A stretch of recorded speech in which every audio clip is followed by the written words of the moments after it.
Amigos e amigas, começamos o nosso programa Pergunte e Responderemos. Uma alegria poder estar aí com você mais uma vez para responder as perguntas que já chegaram durante a semana, por e-mail, também por telefone, também por Facebook. Você pode mandar as suas perguntas. Daqui a pouco eu vou dar as coordenadas disso, mas vamos primeiro pedir à Virgem Maria que nos ajude a fazer um bom programa, que ela nos inspire, nos acompanhe neste momento. Em nome do Pai, do Filho e do Espírito Santo. Amém. Ave Maria, cheia de graça, o Senhor é convosco. Bendita sois vós entre as mulheres.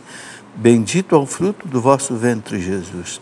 Santa Maria, Mãe de Deus, rogai por nós, pecadores, agora e na hora de nossa morte. Amém. Glória ao Pai, ao Filho e ao Espírito Santo, como era no princípio, agora e sempre. Amém. São José, rogai por nós. Em nome do Pai, do Filho e do Espírito Santo. Amém. Sejam bem-vindos vocês que estão aqui no nosso auditório. Temos aqui gente de São Paulo. Quem é? De São Paulo, Fortaleza, no Ceará. Bem-vindos. Brasília, Distrito Federal. E João Pessoa, na Paraíba. Ok? Sejam bem-vindos. É uma alegria recebê-los aqui na Canção Nova, também aqui no nosso programa. Ok?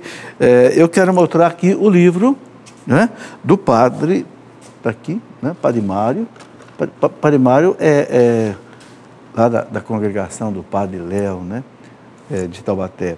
A misericórdia de Deus que alcança a misericórdia humana. Mais um livro sobre a misericórdia. Estamos no ano da misericórdia, então sempre refletir sobre esse tema é muito importante. Porque é um tema praticamente infinito, né? Como o coração de Deus é infinito, com a misericórdia é infinita, então a gente pode meditar sobre a misericórdia em vários aspectos diferentes, né?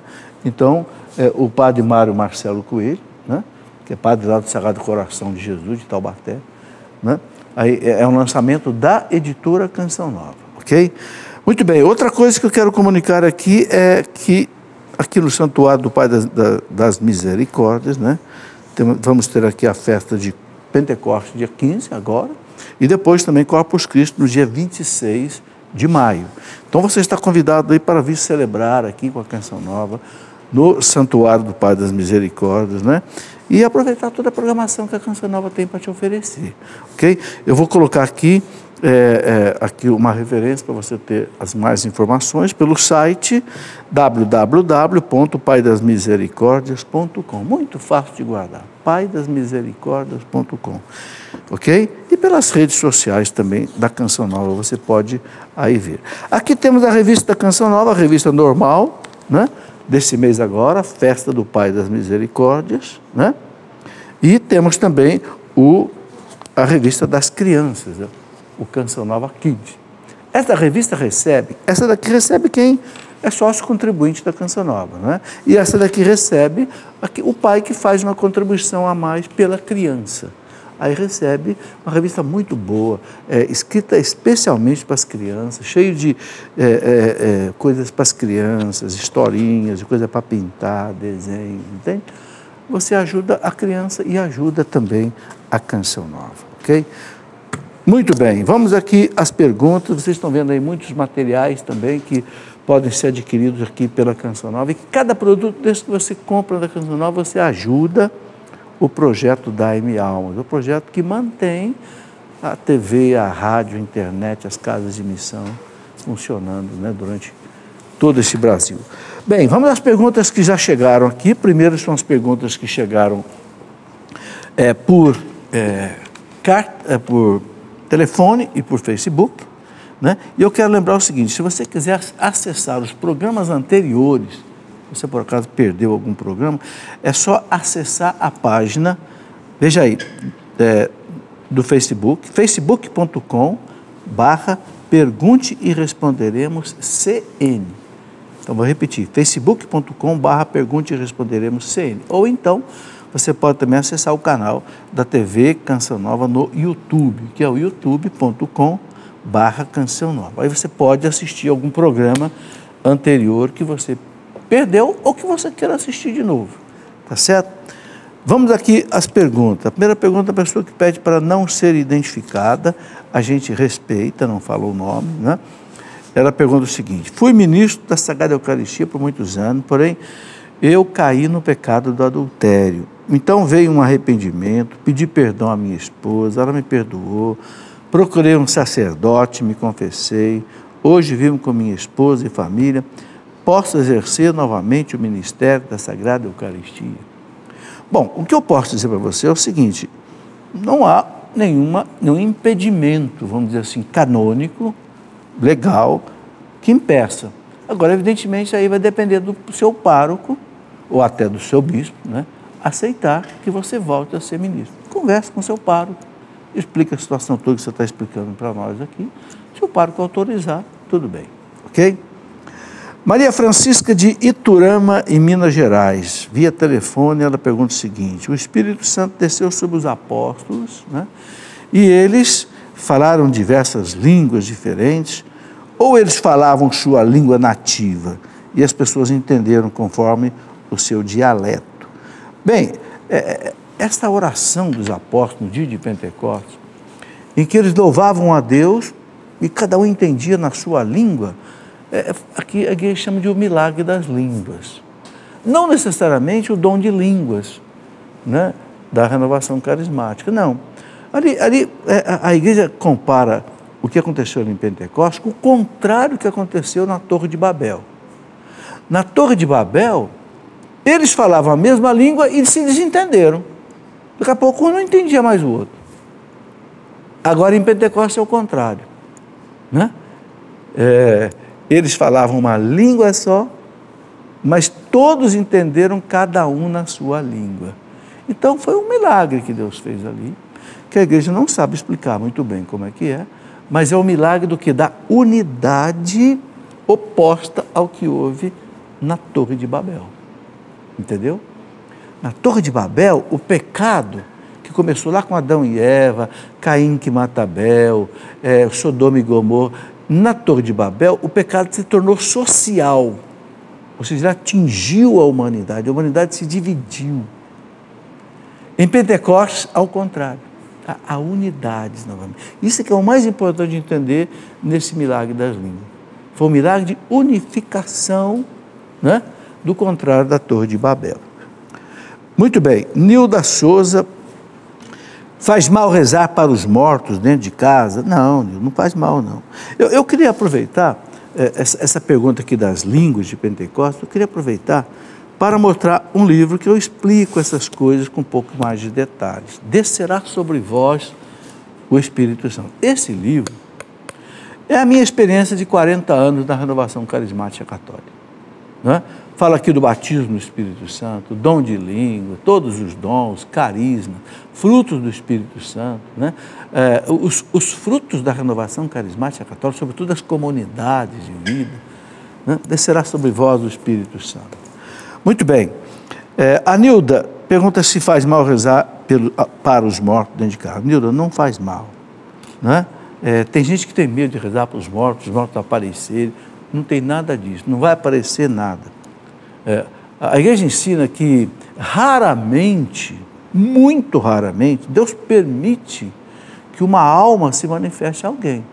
Isso tem muitos testemunhos na história da vida dos santos e tal, mas é muito raro.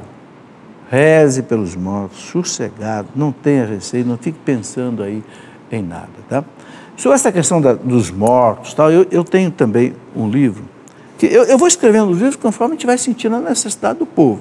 Esse livro, O Cristão Diante da Morte, eu explico todas essas coisas relacionadas com a morte, né? A morte, o que vem depois da morte, o juízo particular, o juízo final, o céu, o inferno, o purgatório, segunda vinda de Cristo, toda a escatologia, né? Escatologia quer dizer os últimos acontecimentos, ok? É importante a gente entender o que a igreja ensina.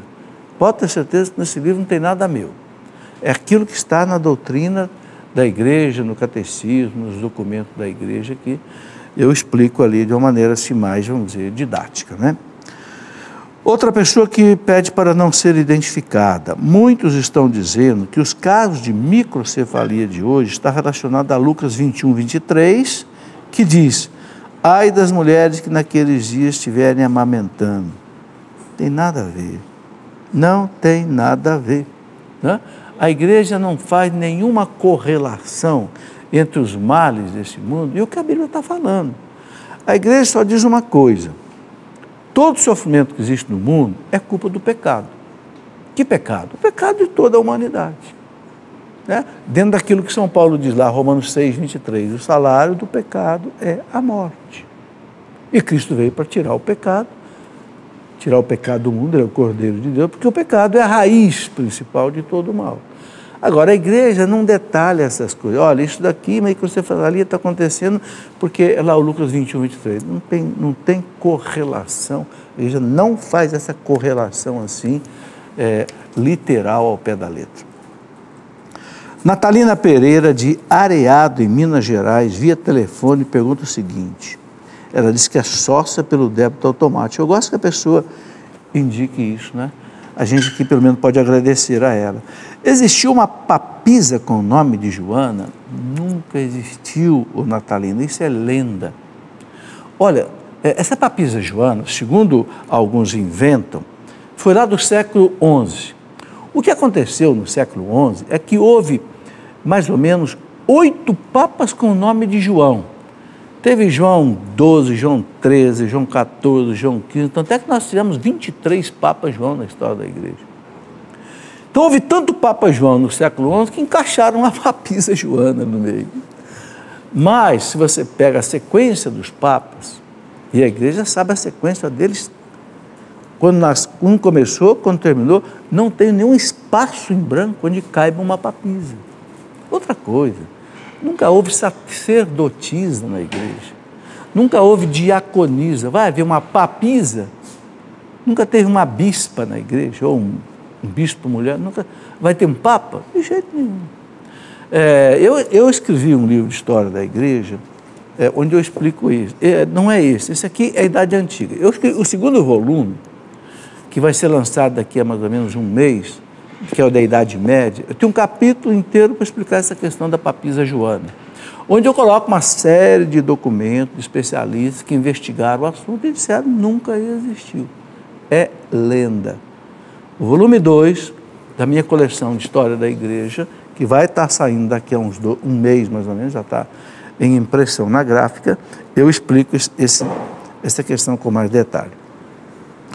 Gislene Barros, quando uma pessoa falece, ela está dormindo, explique para onde vão essas almas. Ô Gislene, alma não dorme, alma é espírito, espírito não tem olhos, entendeu? Quem é que dorme? O corpo tem olhos, tem o cérebro, o sono é algo cerebral, a alma é espiritual, a alma não dorme. Eu escrevi um livro, A Intercessão dos Santos. Nesse livro aqui, na página 25, eu coloco um capítulo sobre isso. Olha aqui, os mortos estão dormindo? Estão dormindo, de jeito nenhum. E Jesus fala claro no Evangelho, onde ele conta aquela parábola daquele pobre Lázaro e daquele rico Epulão, e Jesus fala deles lá acordado. O rico Epulão dizendo, Senhor, manda alguém lá, porque eu tenho 5 irmãos também, diga para eles viverem bem, para não vir para esse lugar que eu estou aqui sofrendo. Tem alguém dormindo? Está todo mundo vivo. O corpo vai para a terra e morre, é sepultado, volta ao pó. A alma não morre, porque a alma é criada à imagem e semelhança de Deus, a alma é imortal. É ali que está, na alma, é que estão as nossas faculdades intelectivas, inteligência, liberdade, vontade, consciência, memória, afetividade, é na alma, não morre, entendeu? Então, é o que a nossa igreja ensina, a nossa fé.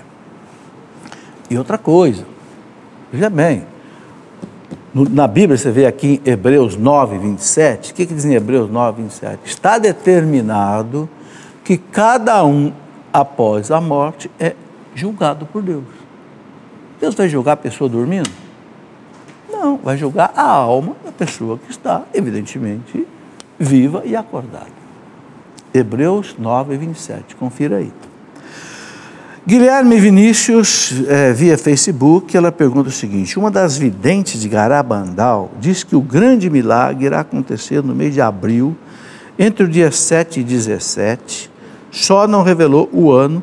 Isso realmente pode acontecer? Ô Guilherme, a igreja não explica isso. As revelações particulares, a igreja não coloca como obrigatórias para ninguém seguir, segue quem quer. Essa data de 7 a 17 de abril pode até já ter acontecido, um milagre lá atrás. Ou pode acontecer, ou pode não acontecer. A igreja não coloca a sua confirmação sobre essas coisas, entende? Deixa a livre uso da fé. Quer dizer o quê? Quem quer acredita, quem não quer não acredita, não se imponha a ninguém, ok?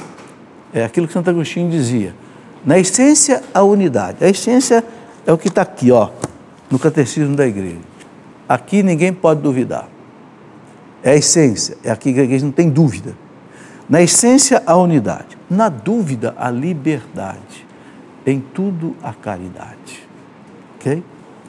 Muito bem, Miriam Marta, de São Paulo, via telefone, sócia pelo débito automático. Muito obrigado, Miriam. Já estamos no fim dos tempos, como diz o Apocalipse. Ô Miriam, ninguém sabe disso. Jesus disse que nem ele sabia quando é que seria a volta dele. Claro que Jesus, como Deus, sabia. Ele quis dizer o seguinte, não cabe a minha missão de homem, Messias, revelar isso. É o que Santo Agostinho explica. Ele, como Deus, sabia tudo. Então, ninguém sabe quando Jesus vai voltar. Ele fala, nem os anjos de Deus. O que Jesus quer de nós, gente? Jesus quer que a gente esteja sempre vigilante.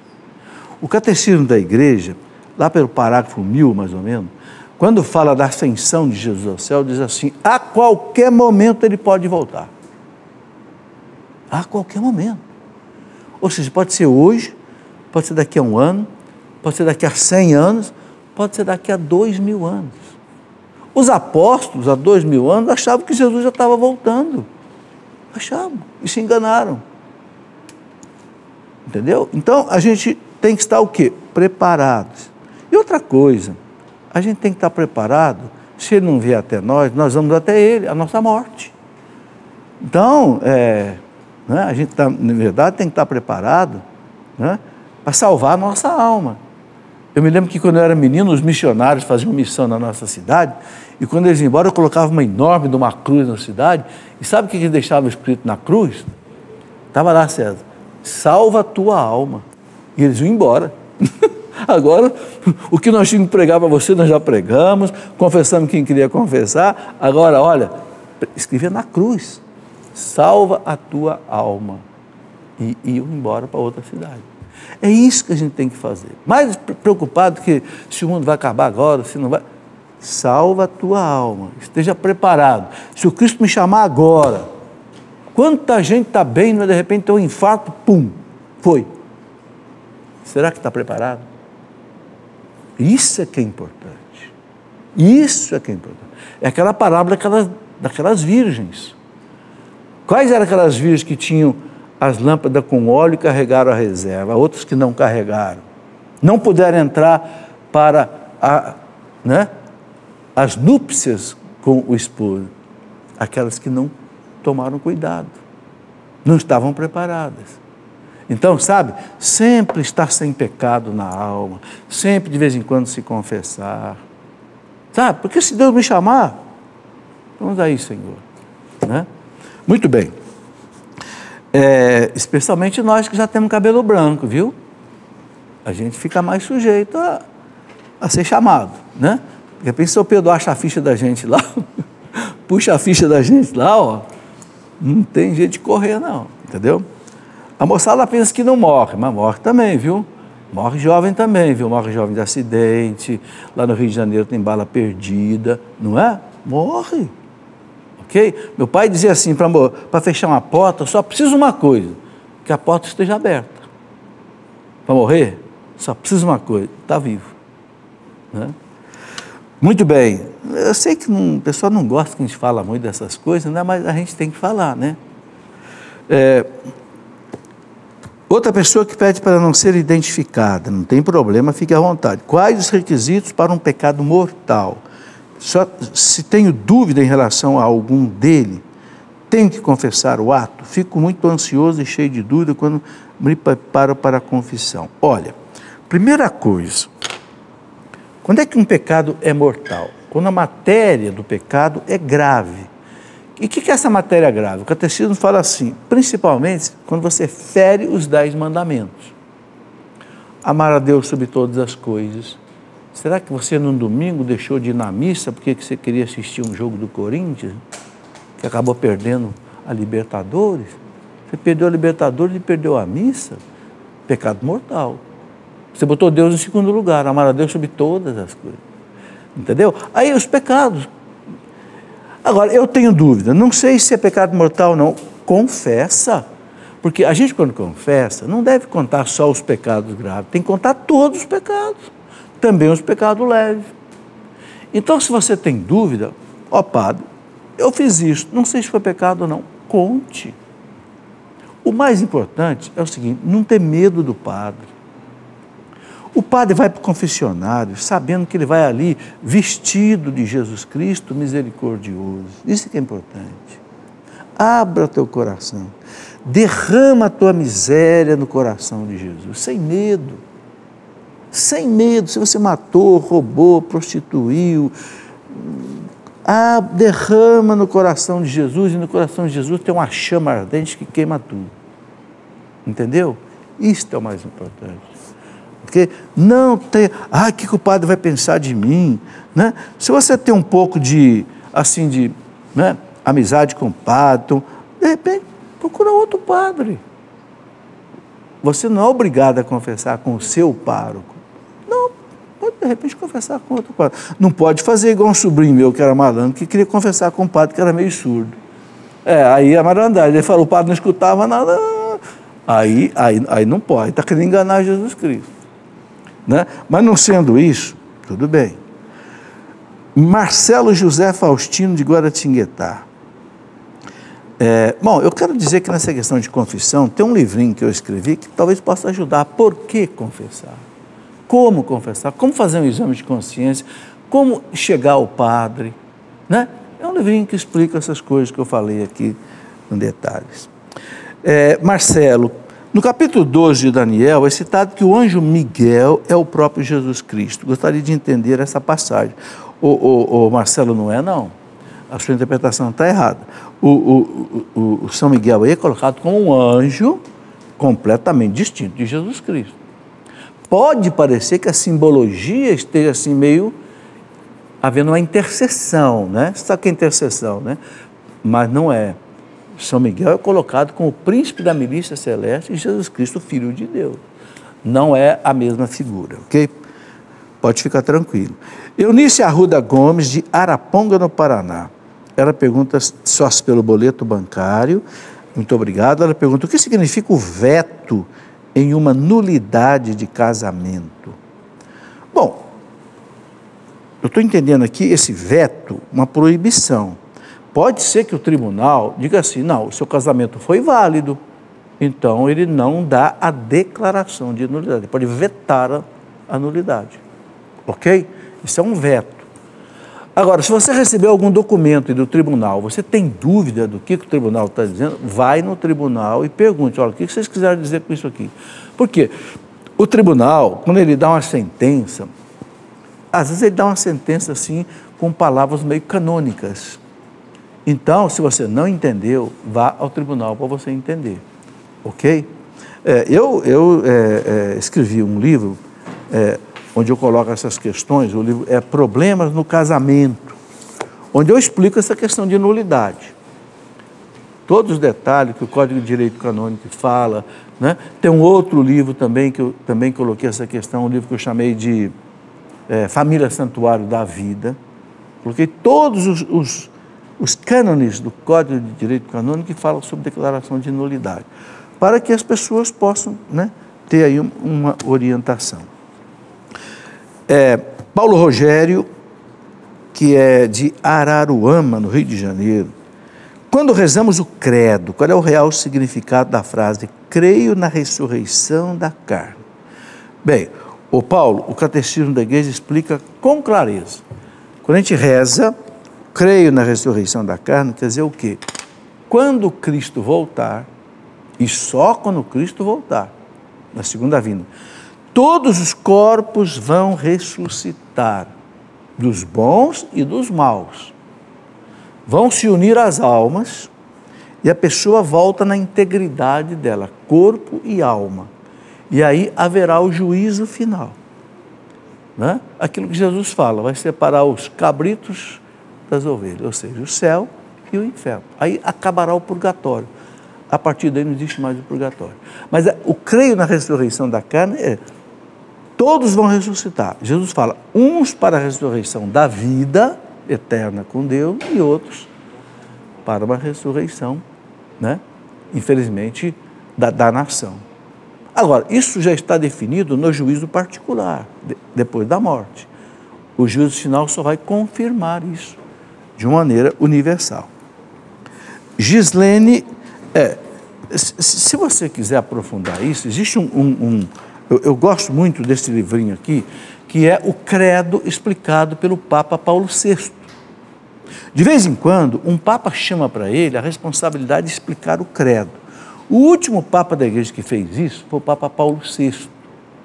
E ele escreveu o chamado Credo do Povo de Deus, ou ele chamou também de a sua profissão de fé. Aqui ele explica todas essas questões. Né? Quando ele fala aqui creio na comunhão dos santos, cremos aqui, né? Enfim, na igreja, enfim, explica com detalhes. Vale a pena. É um livrinho que tem aqui na Canção Nova também, você pode aí adquirir. Bem, vamos para o nosso intervalo e depois, que vai ser bem rápido, a gente vai para as perguntas que chegaram por e-mail. Aguarde aí que a gente volta daqui a pouquinho. Muito bem, de volta com o nosso programa Pergunte e Responderemos. Você está vendo aqui, olha, essa imagenzinha de Nossa Senhora Mãe Rainha, 3 vezes admirável, né? Inclusive uma medalhinha aqui, ó. Não sei se você percebe aqui que é uma medalhinha, ó. Tá? Isso aqui é um brinde que a Canção Nova está dando dentro de uma promoção que é a seguinte: mês de maio, mês das mães, mês de Nossa Senhora. Então a Canção Nova está fazendo uma promoção que é para você dar um brinde para sua mãe, dar um presente para sua mãe. Né? Não é só isso daqui, não. Isso aqui é só uma coisinha, né?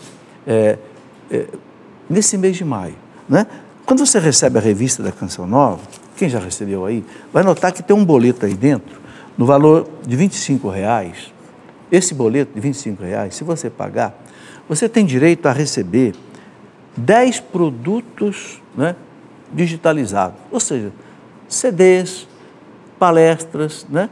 E você vai receber, né, junto esse cartãozinho aqui, né? Mãe, Amor Sem Igual é o nome do projeto, e aqui atrás tem a orientação de como é que você baixa pela internet os produtos que você vai receber, tá?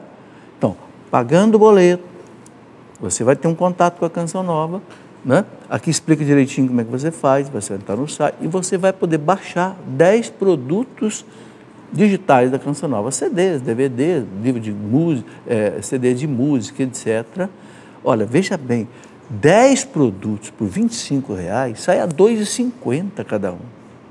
Você não compra um CDzinho por menos de R$5, por menos de R$10. Então é uma promoção realmente muito boa, que você ajuda a Canção Nova, dá um presente para sua mãe. E aí, esse brinde aqui, inclusive aqui atrás tem a oração da Mãe Rainha. É uma pequena lembrança da Canção Nova para você, né? Imagem, né, da capelinha que tem aqui de Nossa Senhora, onde reza o texto todo dia aqui na Canção Nova. Tudo isso é para evangelização, ok? Muito bem, eu quero lembrar do acampamento de Pentecostes, de 13 a 15 de maio, já estamos aí, né? Com o tema Descerá sobre vós o Espírito Santo. Vai estar aqui pregando o padre Roger Luiz, Fábio Camargo, padre Arlon Christian e o Márcio Mendes, tá? E outras programações tem aí, você pode ter informações pelo telefone 12 31 86 2600, também pelo e-mail, você pode entrar aí no e-mail da Canção Nova, né, cançãonova.com, você pode ter aí mais informações, certo? Eu quero lembrar também o seguinte: eu comecei pelo meu site, cleofas.com.br, há já alguns meses, uma escola da fé online. O que é isso? É um programa de doutrina católica.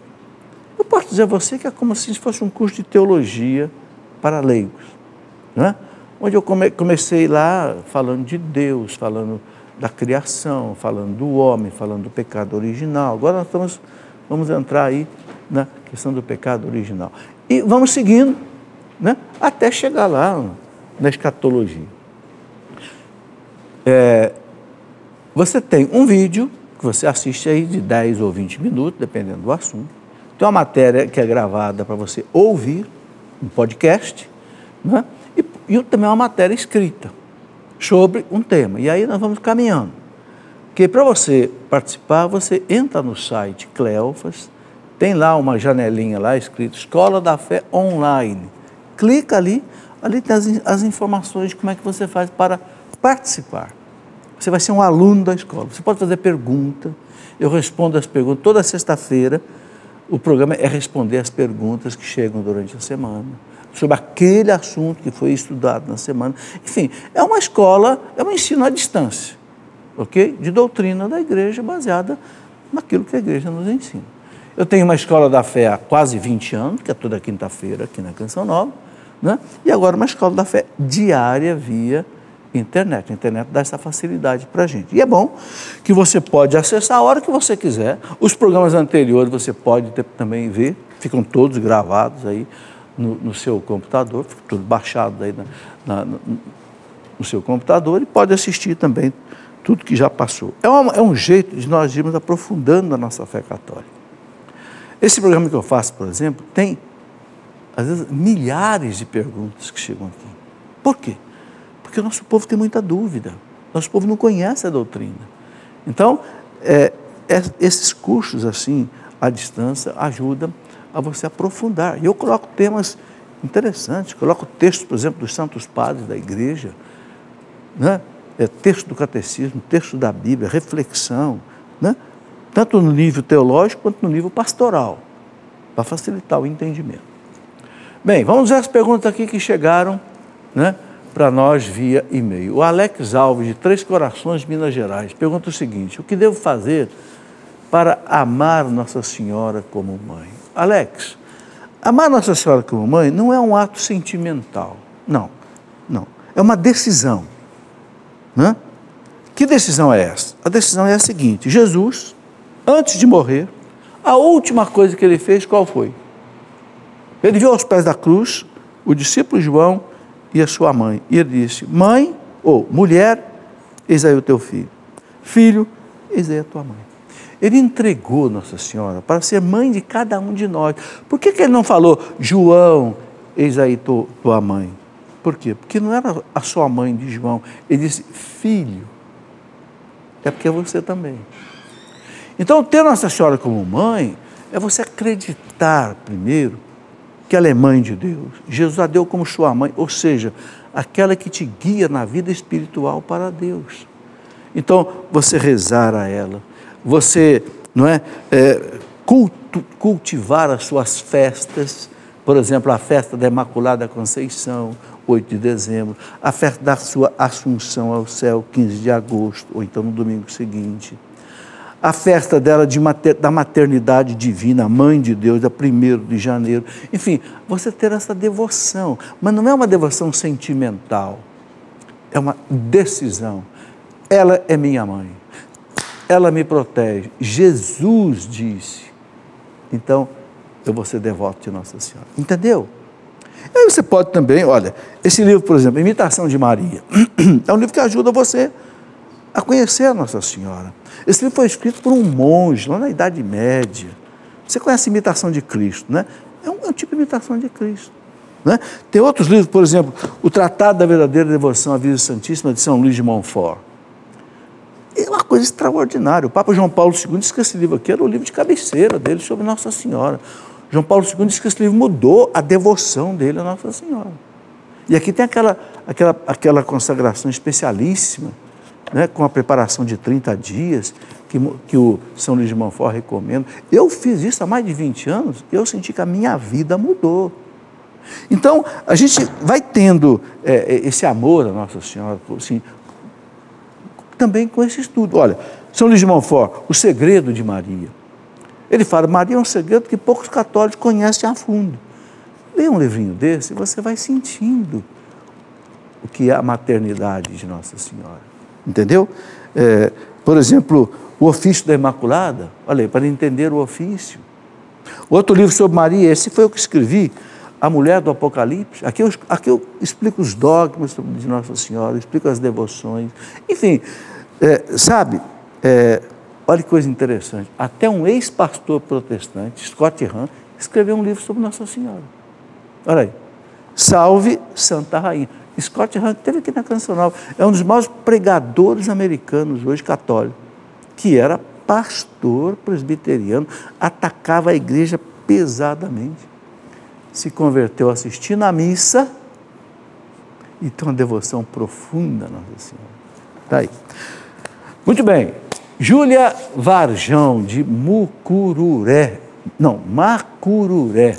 na Bahia. Macururé, deve ser nome indígena, né? Em quais situações estamos falando o nome de Deus em vão? É o segundo mandamento, não usar o nome de Deus em vão. O que ensina o catecismo da igreja? O catecismo ensina assim, você blasfemar contra Deus. Esse Deus desgraçado que me deixou passar por esse problema, a blasfêmia. Entende? Ou então você, por exemplo, ficar fazendo piada de Deus, dos santos, das coisas sagradas. Então, toda profanação do sagrado, o catecismo diz, é um pecado contra o segundo mandamento. Entendeu? Então, o respeito ao sagrado, o respeito aos anjos, o respeito aos santos, o respeito à Virgem Maria, o respeito a Jesus. Não ficar fazendo piadas aí. E blasfêmias. Né? O catecismo da igreja, na terceira parte, quando fala dos sacramentos, né? Eu tenho um livro, Os 7 Sacramentos. Ali eu detalho, sacramento por sacramento. O segundo explica sobre isso. Vamos lá. Santa Cristina, por que Jesus chorou quando Lázaro morreu? Lázaro não ia para o céu? Ia para o céu, mas Lázaro era amigo dele. E Jesus deixou o Lázaro morrer. Né? Ele sabia que o Lázaro estava doente, mas ele esperou o Lázaro morrer. Esperou 4 dias para depois chegar na casa do Lázaro. O Lázaro já estava sepultado. Né? Quando ele mandou as irmãs abrirem lá o túmulo era o quê? Uma caverna, né? Onde tem uma pedra fechada. Eu estive lá na Terra Santa, entrei no túmulo do Lázaro lá em Betânia. Né? Jesus sabia que o seu amigo, ele estava longe, ele sabia que o seu amigo ia morrer, mas ele deixou o Lázaro morrer. Por quê? Porque ele queria ressuscitar Lázaro. E foi o último grande milagre que ele fez para mostrar para os judeus, e foi ali em Betânia, pertinho de Jerusalém, ele queria mostrar para os judeus que de fato ele era Deus, ele era o Messias. Então ele deixou para o fim, o último milagre. Aí ele permitiu que o Lázaro morresse, mas o Lázaro era seu amigo. Por quê? Porque Jesus passava ali em Betânia, vindo lá da Galiléia, passava pela Samaria, passava por Betânia para chegar em Jerusalém, e ele ficava na casa de Marta e Maria e Lázaro. Era amigo deles. Mas ele deixou, porque ele queria, entende? É aquela história, Deus sabe usar o mal para fazer um bem, mas ressuscitou o Lázaro, que beleza, né? E o Lázaro deve ter sido ressuscitado sem a doença pela qual ele morreu, então Lázaro voltou a um estado de vida melhor. Mas como era amigo de Jesus, Jesus chorou, né? Jesus é homem, né? Igual a nós também, né? Tati Silva, meu pai tem costume de jogar sal benzido pela casa, isto pode? Ô Tati, o sal benzido é como água benta. Agora, a água benta foi feita para aspergir, o sal não. O sal normalmente se ingere um pedacinho, ou se põe até na comida, né? Eu não conheço algum documento da igreja que diga se pode ou não, mas no entendimento que eu tenho em geral, assim, não se deve jogar não, porque é alguma coisa que é bento e ele não evapora igual a água. Por que a água se asperge? Porque a água ela evapora. Mas o sal, se ele fica ali, de repente alguém pisa, é de certa forma a profanação. Então é melhor que você ou põe um pedacinho na boca ou põe na comida, entendeu? É melhor que seja assim. Joyce Boing Medeiros, qualquer pessoa pode fazer o óleo de São Rafael? Ô Jorge, não sei bem que óleo que é esse, o óleo de São Rafael. Se é um óleo que algum padre benza, né? Não sei não, mas se os óleos que o padre benza são óleos de oliva, eu não estou bem a par do que seja esse óleo de São Rafael, ok? Não tive tempo de pesquisar, a pergunta chegou aqui há pouco, então, mas fica aí meio suspenso. Se alguém souber, quiser até nos informar, nos informa aí, tem o e-mail do programa, pergunte e responderemos, @cancionova.com. Se alguém sabe isso detalhado, manda para cá, no próximo programa eu posso dar uma notícia. Vamos lá. Porque em muitos lugares onde houveram aparições de Nossa Senhora, os padres são os primeiros a duvidar e opor-se contra. Bom, evidentemente, tem milhares de notícias de aparição de Nossa Senhora. Então a igreja é obrigada a fazer um discernimento. Quem é que tem que dar a palavra sobre uma aparição? É o bispo da diocese. Então as pessoas mandam pergunta assim, o que o senhor disse sobre a aparição lá de Jacareí, aparição sobre... Pergunte ao bispo da diocese. Se o bispo permite que as pessoas vão lá, tudo bem, pode ir, pode rezar, pode ter... Se o bispo não permite, obedeça o bispo. Porque Nossa Senhora não desobedece o bispo. Entende? Então, quem tem que fazer o discernimento é o bispo. Agora, se um padre aceita, outro padre não aceita, aí tem que esperar a palavra da igreja. Quem é que dá a palavra da igreja? Primeiro o bispo. Quando é uma aparição que ela toma um vulto que ultrapassa a diocese, então aí vai para Roma. O caso da aparição, por exemplo, de Fátima, Medjugorje, aí Lourdes, aí vai para o Vaticano julgar. E o Vaticano, né? Por exemplo, agora o Vaticano está estudando, eu acabei de ver, o Papa Francisco nomeou uma comissão para estudar definitivamente as aparições de Medjugorje. Pode ser que, de repente, a igreja dê um parecer sobre isso. O que mais? Wellington Torres Santos, de Aracaju, Sergipe. Como Pedro era pescador, acredito que ele não tinha formação acadêmica. Certamente não tinha. Nem havia universidade no tempo de São Pedro. As primeiras universidades no mundo foram criadas pela igreja a partir do ano 1000. Universidade de Bolonha, na Itália, La Sapienza, na Itália, Sorbonne, em Paris, Montpellier, na França, né? As universidades foram inventadas, criadas pela igreja a partir do ano 1000. Então, Pedro nunca foi acadêmico mesmo, não. Então, como as cartas escritas por ele têm uma linguagem bem escrita, a igreja se encarrega de organizar os textos numa linguagem mais correta. Bem, é o seguinte, Pedro, ele foi para Roma, entendeu? E Pedro assumiu o comando da igreja em Roma. Então, como é que se escrevia antigamente? Não era a própria pessoa que escrevia, ela ditava para um sujeito que tecnicamente se chamava amanuense. O que é esse amanuense? É o tal escriba lá do tempo dos judeus, que ele sabia escrever. Porque escrever, presta bem atenção, era uma arte. Não é como hoje que qualquer pessoa pega uma caneta e um papel e escreve, não. Como é que se escrevia antigamente? Usavam a pena de ganso, cortada na pontinha, molhava na tinta, a tinta sobe por capilaridade ali, né? E aí ele quase que desenhava as letras, onde? Em pergaminho. O que era pergaminho? Era um pelo, um couro de carneiro curtido. Olha que dificuldade, né? Ou então papel que só tinha lá no Egito. Israel quase que não tinha. Então, Pedro estava em Roma. Roma já tinha, certamente, pergaminho, que Roma era muito evoluído. Então, alguém escrevia para Pedro. Por exemplo, o que é o Evangelho de São Marcos? O bispo Pápias, do ano 130, de uma cidade chamada Nicomédia, ali perto de Constantinopla, o bispo Pápias, do ano 130, ele diz que o Evangelho de São Marcos são as pregações que Pedro fazia em Roma e que Marcos colocou no papel. Certamente Marcos era uma pessoa mais culta, como, por exemplo, São Mateus. Por que São Mateus escreveu o Evangelho? Porque Mateus era cobrador de impostos, sabia escrever, era uma espécie de um contador. Por que os outros apóstolos não escreveram os Evangelhos? Certamente não tinha a cultura de João, a cultura de Lucas, que era médico, a cultura de Marcos, certamente era mais culto, né? Que então eles escreviam com a ajuda de alguém, né?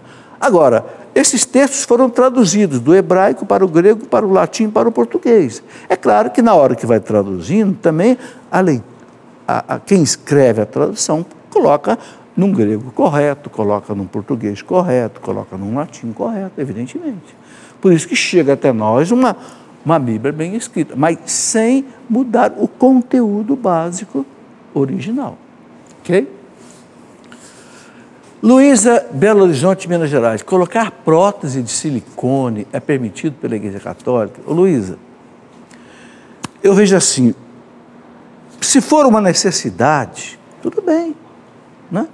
Necessidade, a pessoa precisa colocar uma prótese, coloca. Eu não sei bem quais são os usos todos do silicone. Eu sei que um deles é o seio, né? Precisa colocar isso? É só uma vaidade a mais? Se fosse uma vaidade a mais, certamente a igreja não concorda. Mas se é uma necessidade, a mulher fez uma cirurgia de seio por câncer, tirou, tudo bem.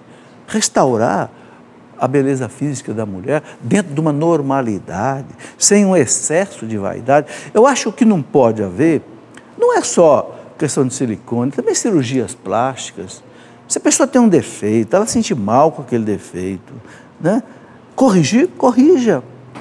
Por que a gente gosta de estar bem arrumado, barba feita, cabelo... Por causa da gente? Não, a gente não se vê, por causa dos outros. É uma caridade você estar bem arrumado. Por quê? Porque a pessoa que olha para você, ela fica satisfeita de ver você arrumado, né? Com desodorante, perfumado, né? É desagradável ver a pessoa suja, mal arrumada, roupa... Entendeu? Então, eu transfiro isso para a questão de prótese, questão de, por exemplo, cirurgia plástica. Eu vou fazer com que os outros fiquem mais satisfeitos com a minha presença? Vou. Então, eu acho que é válido. Ou se é um defeito, se é defeito, não há dúvida, pode tirar. O que a igreja não quer é que se haja o culto da vaidade. A vaidade é pecado, né? Vitor Dyer Montandon, os segredos de Fátima foram realmente revelados? Qual a sua posição? Ô Vitor, não tem posição não, a igreja garante que os segredos de Fátima foram todos revelados. Ora, é a igreja que garante. Eu vou explicar aqui a você o seguinte. No ano 2000, o Papa João Paulo II mandou revelar aquele tal terceiro segredo de Fátima que nenhum Papa anterior quis revelar. Por quê? Porque os Papas anteriores, Paulo VI, né, João Paulo I, João XXIII, não quiseram revelar, por quê? Porque não entenderam. Porque o terceiro segredo de Fátima, depois que ele foi revelado, a gente entendeu. Ele foi escrito assim de maneira alegórica. O Vaticano publicou no ano 2000, era aquele homem de branco que foi baleado, né? Então, o Papa João Paulo II entendeu que era com ele. Quem era o homem de branco que foi baleado? Em 1980, os russos quiseram matar o Papa na Praça de São Pedro, né? A polícia italiana, quando fechou o inquérito, disse, claro, a KGB russa, a polícia secreta política russa, quis matar o Papa, porque o Papa estava já realmente derrubando o comunismo, como acabou derrubando. Ora, então o Papa mandou revelar o segredo no ano 2000. O que ele fez? Ele pegou o cardeal Ratzinger, que era o prefeito da Sagrada Congregação da Fé, que depois se tornou o Papa Bento XVI, mandou que o cardeal Ratzinger fizesse uma explicação do segredo e mostrasse para a irmã Lúcia, que recebeu o segredo. A irmã Lúcia disse o seguinte, é isso mesmo, concordo com essa explicação. Ela ainda disse para o cardeal Rato, a mim coube receber o segredo, a igreja cabe explicar o segredo. Olha que humildade dela. Ela diz, nem a mim cabe explicar, eu recebi, eu escrevi o que eu recebi, agora a igreja é que vai explicar. Que coisa bonita, não é? E aí, eu quis tirar essa dúvida. Um dia eu fui a Portugal, pregar um retiro lá, e conheci a médica que tratou da irmã Lúcia até a irmã Lúcia morrer. O César que está aqui lembra, né? A dona Branca, a doutora Branca, lá de Coimbra. E uma pessoa da Canção Nova me disse o seguinte, professor, tem uma médica aqui, doutora Branca, que assiste seus programas na Canção Nova, gostaria de conhecer o senhor. Eu digo, quem é? É a que tratou da irmã Lúcia. Eu fui correndo a Coimbra, me leve correndo a Coimbra. Umas duas meninas da Canção Nova me botaram no carro e me levaram a Coimbra, em Portugal, no consultório médico da doutora Branca, e nós conversamos um bom tempo, e eu fiz essa pergunta para a doutora Branca. Doutora Branca, a senhora tratou da irmã Lúcia até ela morrer. A irmã Lúcia, por acaso, disse à senhora se foi tudo explicado do segredo de Fátima? Ela disse, sim, disse que foi tudo explicado, não tem mais nada para explicar. Isso eu ouvi da doutora Branca. E um dos câmeras daqui, o César, morou em Portugal 10 anos. O César, acho que estava lá quando aconteceu. Eu fui tirar essa dúvida com a médica da irmã Lúcia, que tratou dela até a morte. Então está aí. Não há dúvida que tudo foi revelado. Eu estou colocando isso com essa ênfase, porque eu vejo na internet aí, ainda tem coisa que não foi revelada, vai haver aí 3 dias de trevas. Para com isso. Não tem nada disso no segredo de Fátima. Fica assustando as pessoas. Parece um terrorismo espiritual na cabeça das pessoas. Deus não faz isso, não. Cláudio Fagundes, Paraguaçu, Minas Gerais. Eu já estive lá em Paraguaçu, lá perto de Itajubá. O que Nossa Senhora de La Salete quis dizer, né? Abre aspas, Roma perderá a fé e se tornará sede do anticristo. O que a igreja nos diz dessa revelação é verdadeira? Houve deturpação do texto? Cláudio, de novo, olha aqui, de novo, quem é que tem que interpretar esta revelação aí de La Salete? É a igreja. O que quer dizer esta Roma perderá a fé, se tornará a sede do anticristo? Que Roma é essa? É o Papa? Certamente não. Pode haver dentro do Vaticano alguém que seja contra a própria fé do Cristo? Não sei, de repente pode haver. Certamente nunca será o Papa, porque o Papa tem assistência do Espírito Santo como dogma de fé. Ok? Então, essas interpretações de revelações particulares, a gente não pode dar qualquer interpretação.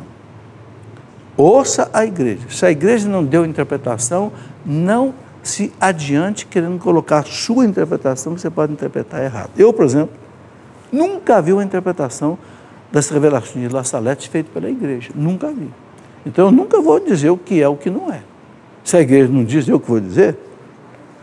Muito bem, chegamos ao final do programa, gente boa. Nós voltaremos, se Deus quiser, na nossa próxima quarta-feira com outro programa. Agradeço a vocês que vieram participar aqui ao vivo. E venha, quem quiser participar aqui do programa, nosso auditório aqui é suficientemente grande, pode vir, não precisa marcar hora, nem telefonar, nem nada, é toda quarta-feira, começa às 16 horas até às 17, ok? Muito obrigado, fiquem com Deus.